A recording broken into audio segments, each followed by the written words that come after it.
We are going to learn how to quote umbrella policies through ASI Lloyd. Before we start, I want to just pull up a data summary screen so you have an idea of what it's going to look like.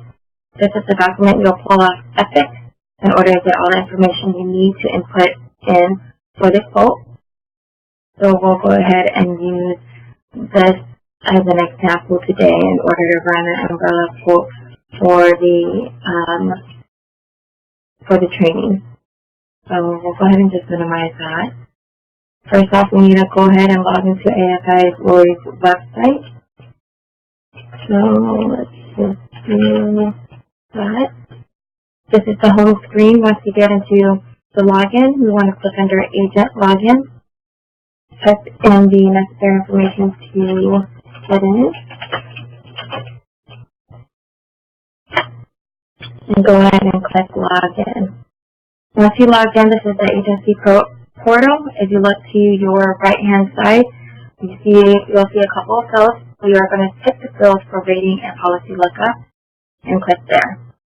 Once this screen pulls up, you need to go ahead and choose to your left-hand side, create a new quote. And the state is pre-filled as Texas, so we want to click on create a new quote.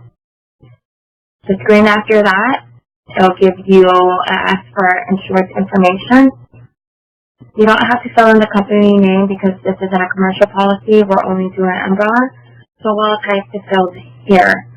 So we're going to refer to this data sheet in order to quote it. So let's just start from the beginning. And it looks like it's for Ronald Miller. So let's go in and put that information. Ronald Miller. And his address will be listed on here as well. And it looks like he is closing on a house on 728. So we'll go ahead and use this address. It's 1233 Hayden Lane.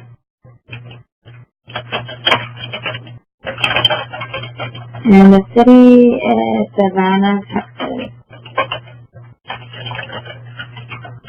Zip code 76227. And then below that it says select a plan to write. This is the product type. If you notice to the right, it just all says ASI Lloyd, but to the left you can choose.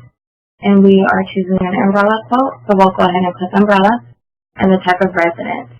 If you notice on the quote, it says that they're purchasing a home that's closing on 728, so we're going to go ahead and input in here that they have a single family residence. Is it a new construction and the year built?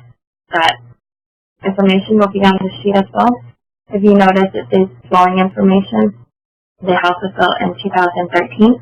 So with a new home, we want to go ahead and give them a new construction discount and click next. The second field asks for the middle initials and the insured occupation. We can look on here and it looks like the insured is an engineer and has a bachelor's degree. So we want to go ahead and choose the occupations here.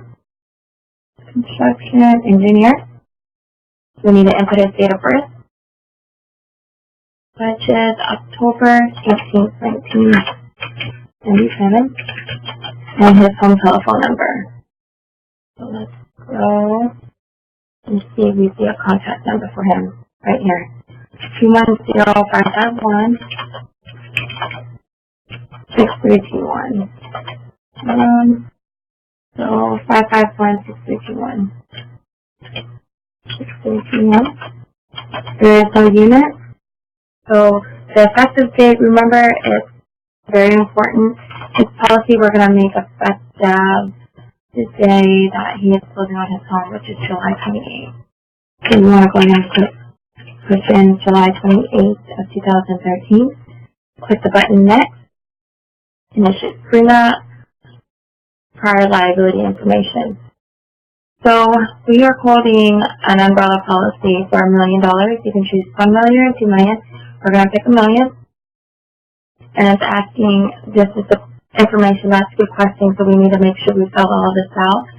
Underlining home or residential property limit, they're going to have a lease greater than 500K or greater in order to qualify for the umbrella.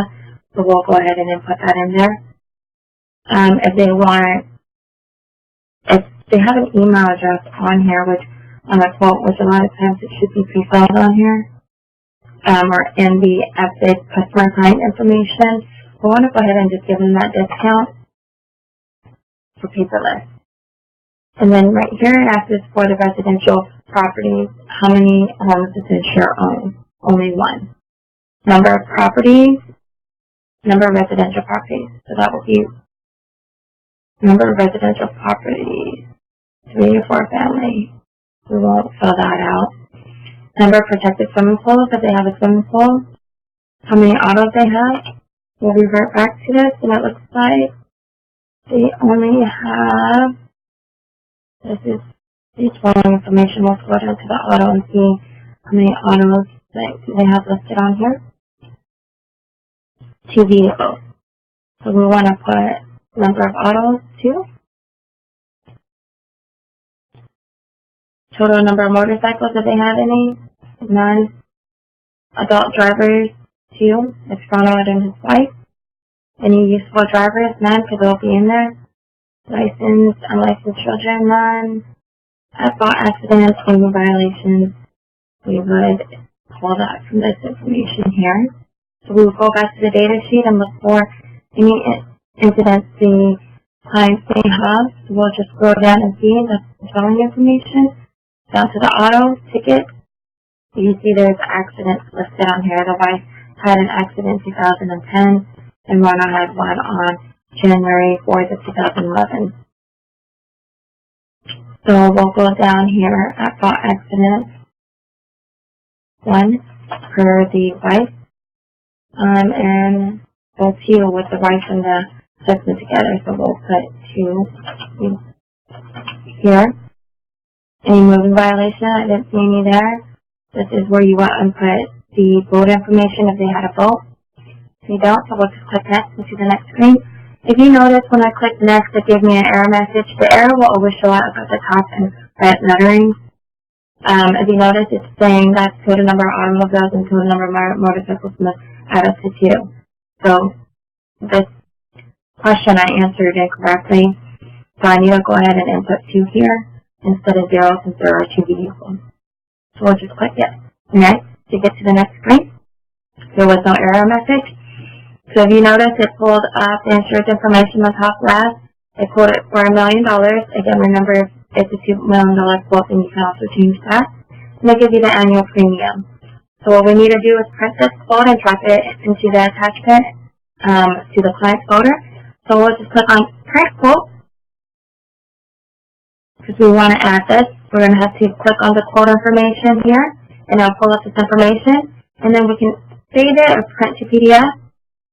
We need to make sure we name file this correctly. So again, we would put the type of product it is. So it is an Angela, and it is a quote, the QC for quote, and the company name would be ASI.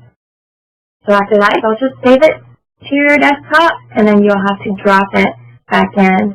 So actually, we don't. We can close just the current tab here, and I'll minimize that, and I'll minimize the data sheet. And as you notice, that pulls here. This is the quote where we take this document and drop into the attachment. Make sure that the naming file is correct so that the consultant can read it. And then you'll just take this and drop it into the attachment. And that will complete your session for quoting and dropping the file for ASI Lloyd into the attachment.